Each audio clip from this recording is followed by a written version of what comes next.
Howdy folks, and today's episode of Star Wars Lore is on the TIE Bomber.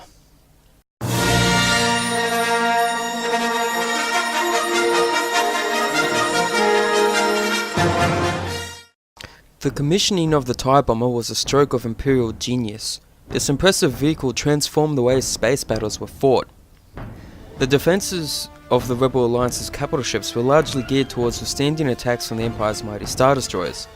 The Rebels did not believe that small, one-man starfighters were capable of doing any significant damage to their larger vessels, and therefore decided to rely on their onboard squadrons of X, Y, and B wings to combat what threat there was.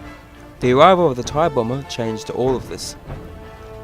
The TIE Bomber was operated by a single pilot, meaning it could carry a relatively large amount of ordnance, while its size allowed it to slip through the defences of the enemy unnoticed or ignored, enabling its devastating payloads to be delivered at extremely close quarters.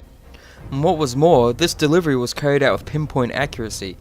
Whereas the primary weapons of Star Destroyers were powerful but somewhat blunt instruments, TIE Bombers were able to perform surgical strikes, disabling an enemy craft's drive or engine sections, but leaving the remainder of the craft intact and ready for the arrival of a boarding party.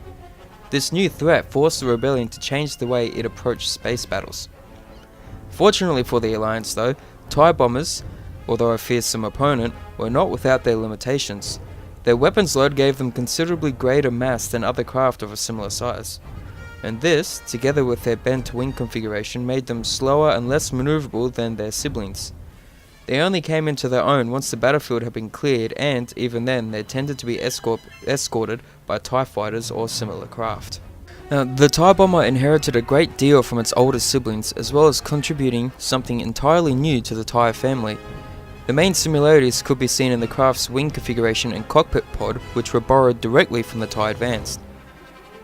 The key modification was that the TIE Bomber's cockpit was accompanied by a second ordnance pod, located on the left side, which contained its various weapons delivery and targeting systems, as well as the forward and main ordnance arrays, or ordnance bays.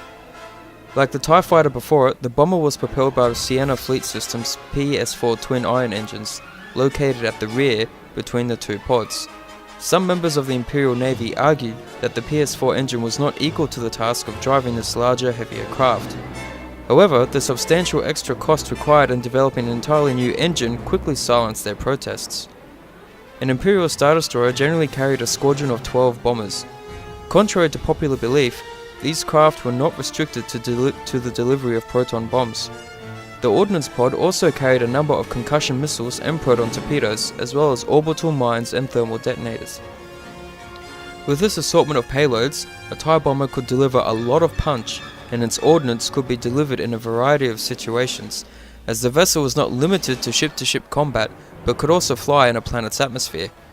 Because of this capability, the TIE Bomber was often used on ground attack missions and was small enough to execute missions in relatively confined locations, such as steep valleys and canyons. The accuracy of the ship's targeting systems was such that bombers could destroy single buildings without scratching their neighbours. There were a number of variants designed for different payloads.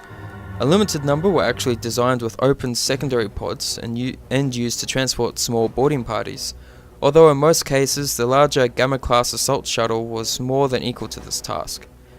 In the months before the Battle of Endor, Sienna Fleet Systems began work on a replacement for the TIE Bomber. With the Emperor's death, this work came to a premature end.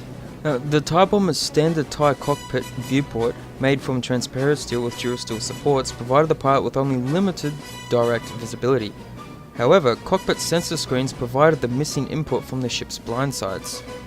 And a TIE Bomber's payload of proton bombs and free-falling thermal detonators were delivered via its bombing chute, located just behind the ship's onboard targeting sensors.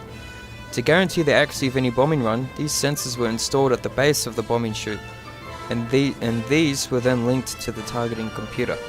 As with other members of the TIE family, access to the bomber was gained via a hatch located at the top of the cockpit pod. But unlike standard TIE fighters though, the TIE Bomber's cockpit pod was equipped with life support systems as well as an injector seat. This unusual concern for bomber pilots' well-being may well have resulted from the additional resources needed to train them and the extra skill required to fly these craft. And that is the TIE Bomber. So if you like the video, be sure to drop a like, subscribe if you're new, and leave a comment or two with your thoughts on the video if you feel like it, and I'll talk to you all in the next one. Later.